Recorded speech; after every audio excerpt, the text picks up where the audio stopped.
Kata Nabi, idza sajadta, kalau engkau akan sujud, fala tasjud kama yabrukul ba'ir. Jangan sampai engkau sujud seperti duduknya seekor unta. Awas, ini suka kalau tidak tahu bahasa Arab, biasanya terjemahannya sama saja. Unta itu punya 4 nama dalam bahasa Arab. Lihat bagaimana Nabi detailnya menggambarkan bahasa unta. Satu disebut dengan ibil. Afala yanzuruna ilal ibili kaifa khuliqat. Kalau ibil itu artinya unta umum. Umum untanya, mau jantan mau betina, itu unta. Ya. Yang kedua, unta jantan, namanya Jamal. Apa tertawa? Ada Pak Jamal di sini?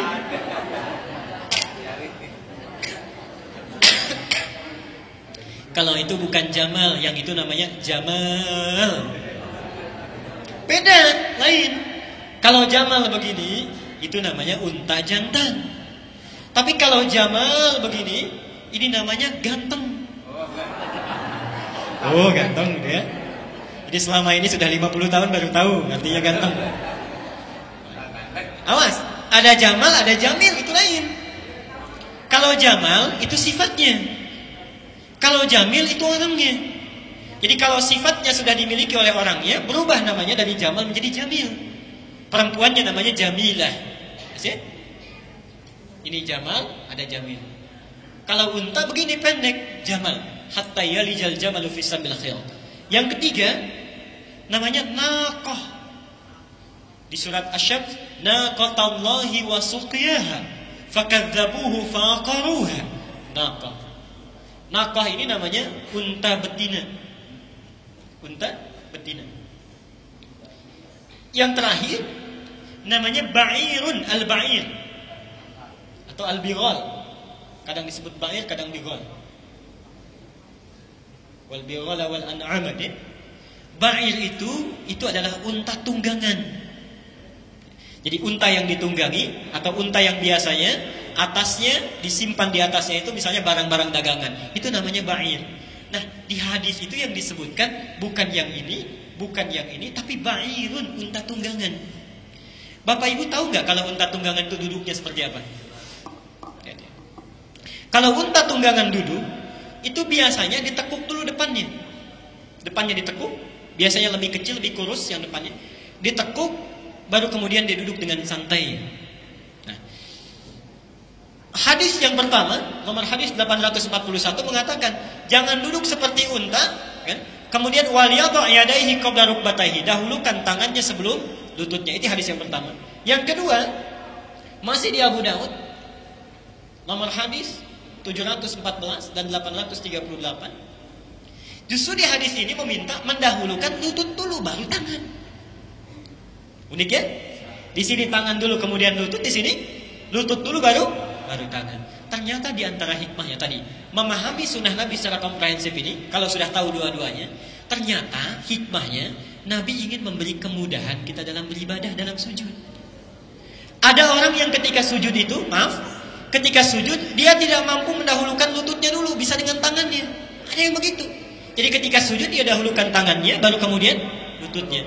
Ada yang tidak bisa dengan kedua tangannya dulu, bisanya lututnya dulu, silahkan. Yang keliru itu yang kepalanya duluan, itu yang salah. Tapi kesalahan utamanya sebetulnya, kesalahan utamanya itu salah dalam membaca hadis. Sebetulnya ketika Nabi mengatakan ini, Nabi tidak ingin sedang mengatakan, bukan ingin mengatakan tangan duluan, kaki duluan, bukan. Nabi ingin mengatakan jangan seperti unta sujudnya. Unta itu ketika digambarkan lewat hadis ini bahasanya menggunakan fi'il mudhari, yabruk. Dalam gramatikal bahasa Arab, yabruk ini, fi'il mudhari ini menunjukkan lidilalati 'alal hay'ah, menunjukkan kepada cara.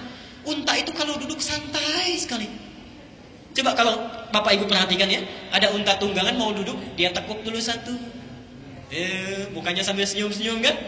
Lihatkan giginya gitu, tepuk. Baru setelah dia duduk, dua-duanya ditekuk gitu kan? Nah, yang dimaksud itu baik tangan dulu ataupun dua lutut dulu, jangan santai sujudnya. Seperti unta. Misal kita mau sujud dengan dua lutut dulu. Allah. Atau saking malasnya tangan dulu kita dahulukan, Allahu Akbar. Itu yang dimaksud. Jadi bukan karena tangan duluan, bukan karena lutut duluan. Mau lutut dulu silahkan, mau tangan dulu silahkan. Yang keliru itu ketika terlalu santai dalam sujudnya. Itu maksudnya. Ya, jelas ya? Saya akan cepat dulu selesaikan. Yang terakhir, ini adalah raf'ul ikhtilaf fil ibadah.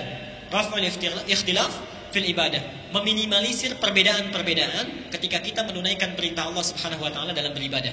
Jadi orang yang tahu sunnah Nabi sallallahu alaihi wasallam itu biasanya enggak pernah ribut. Tidak pernah berselisih.